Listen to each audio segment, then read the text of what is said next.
और दोस्तों, मैं एडवोकेट प्रवीण कुमार, आप गरीबों का दोस्त, आपका शुभचिंतक हूं। आज एक बड़ा ही महत्वपूर्ण मुद्दा, अगर बात आपको सही लगे तो चैनल को शेयर कीजिएगा और सब्सक्राइब कीजिएगा, वीडियो को अपने दोस्तों में शेयर कीजिएगा।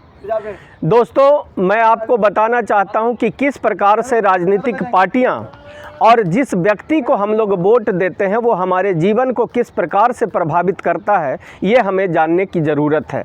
अन्यथा हम लोग बिना सोचे समझे हम वोट दे देंगे और उस वोट की वजह से हमारे बच्चों के नौकरी रोजगार ख़त्म हो जाएंगे, व्यापार ख़त्म हो जाएंगे और इसके ख़त्म होने से हमारे बच्चों की ज़िंदगी बर्बाद होती है। तो जैसे देखिए, पिछले 75 सालों में बिना सोचे समझे हम लोगों ने कभी मुर्गा पे, कभी दारू पे, कभी पैसा पे, बहुत बार ऐसा सुनने को आया कि गरीबों ने अपना वोट बेच दिया। और उस वोट का नतीजा क्या हुआ? चलिए आज हम एक टॉपिक लेते हैं, ठेकेदारी। ठेकेदारी से इस देश के 90% गरीब आबादी को कैसे बाहर कर दिया गया और ये उन 10% अमीरों की साजिश कैसे रही, ये आपको मैं समझाता हूँ।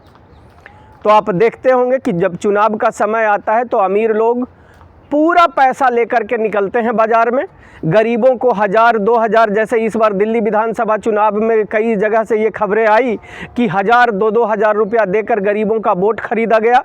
कहीं साड़ी बांटी गई, कहीं मुर्गा बांटा गया, कहीं दारू बांटा गया और गरीबों का वोट खरीद लिया गया। जब ये लोग चुनाव जीत जाते हैं तो ये क्या करते हैं? ठेकेदारी से आपको बाहर करते हैं। ठेकेदारी मैं इसलिए आपको बता रहा हूँ कि इस देश का जो जीडीपी है वो है 340 करोड़ रुपया, 340 लाख करोड़ रुपया इस देश का जीडीपी है भारत का। और उस जीडीपी का 20% जो हिस्सा है वो ठेकेदारी के माध्यम से इस देश का खर्च होता है, जो भारत सरकार का जो बजट है उससे भी अधिक है।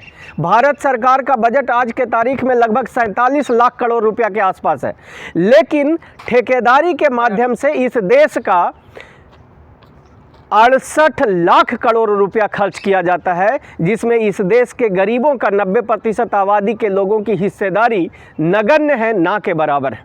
ठेकेदारी की बात मैं क्यों कर रहा हूं आपसे? क्योंकि देखिए, आप हर जगह पे देखते होंगे कि नौकरी के लिए, रोजगार के लिए गरीबों के बच्चे लड़ाई लड़ते हैं कि हमें नौकरी चाहिए, हिस्सेदारी चाहिए। लेकिन ठेकेदारी में हिस्सेदारी के लिए कभी आप किसी को लड़ते हुए देखे हैं?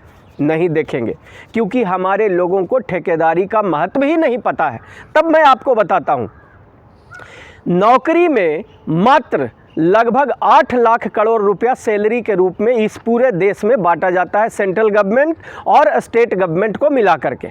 यानी 8 लाख करोड़ के लिए हमारे देश के बच्चे लड़ाई लड़ते हैं सरकार से, लेकिन जहां 60 लाख करोड़ रुपया खर्च किया जाता है उसके लिए लड़ाई हम नहीं लड़ते। और किस प्रकार से इस देश के गरीबों को ठेकेदारी से बाहर किया जाता है, इस बात को आप समझिएगा। देखिए, जिन लोगों को हम लोग चुनाव में अपना वोट दे देते हैं और वोट देने के बाद जब वो विधायक बनते हैं और सांसद बनते हैं तो वो लोग कानून बनाते हैं। अब इन गरीबों को, जो हमेशा खेती करते रहते हैं, जो किसी प्रकार के छोटे मोटे, कोई जूता सिलता है, कोई चमड़ा छिलता है, या इस प्रकार के काम को जो करते हैं, उनको ठेकेदारी का अनुभव नहीं होता है। तो उनको ठेकेदारी में कैसे लाया जाए, ये सरकार की सोच नहीं है, बल्कि उन लोगों को, ये जो 90% आबादी है, इनको ठेकेदारी से बाहर कैसे किया जाए, इसकी साजिश ये ज़रूर करते हैं। कैसे करते हैं?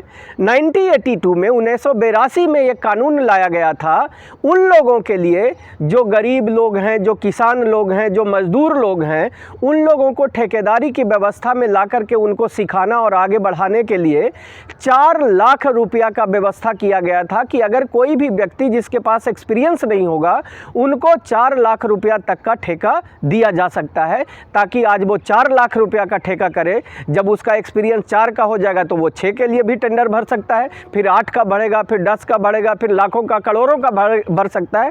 लेकिन जिन लोगों को हम लोगों ने, वही जो अभी सुनने को खबर में आई थी कि मुर्गा, दारू, पैसा और साड़ी और कपड़े पे वोट बिक गया, तो ये लोग जो वोट खरीदे वो लोग अब क्या किए, कि सोचिए 1982 में जो कानून लाया गया 4 लाख रुपए का, आज कम से कम वो रुपया होना चाहिए था 4 करोड़ रुपया। 4 करोड़ रुपया तक ठेका उन लोगों को मिल जाना चाहिए था जो लोग ठेकेदारी को करना या सीखना चाह रहे थे, लेकिन ऐसा नहीं हुआ। उस 4 लाख को 4 करोड़ के बजाय 3.5 लाख रुपया कर दिया गया। नतीजा ये हुआ कि गरीबों के बच्चे अब ठेकेदारी से दूर दूर रहने लग गए, क्योंकि सरकारों ने ऐसी नियम बना दी, आपको एक्सपीरियंस चाहिए, आपको इतना रुपया आपके पास होने चाहिए, आपके पास क्रेडिट होने चाहिए वगैरह वगैरह, ताकि आप गरीब लोग इस ठेकेदारी की व्यवस्था से बाहर हो जाओ। और जब आप बाहर हो जाएंगे तो सारे 10% अमीर लोग आपको उस बिजनेस और व्यापार में आने नहीं देंगे। अब उससे घटा क्या होगा? जब एक आदमी कोई ठेकेदार बनता है तो वो मान लीजिए कि 5 करोड़ रुपया का ठेकेदार बना, तो वो ठेकेदार बनेगा कोई बिल्डिंग बनाने के लिए, तो उसके समाज में, परिवार में जो पढ़े लिखे बच्चे होंगे उनको इंजीनियर के रूप में वो नौकरी देगा, यानी उसका परिवार चल गया। 5 इंजीनियर हो गया तो उसका परिवार चल गया।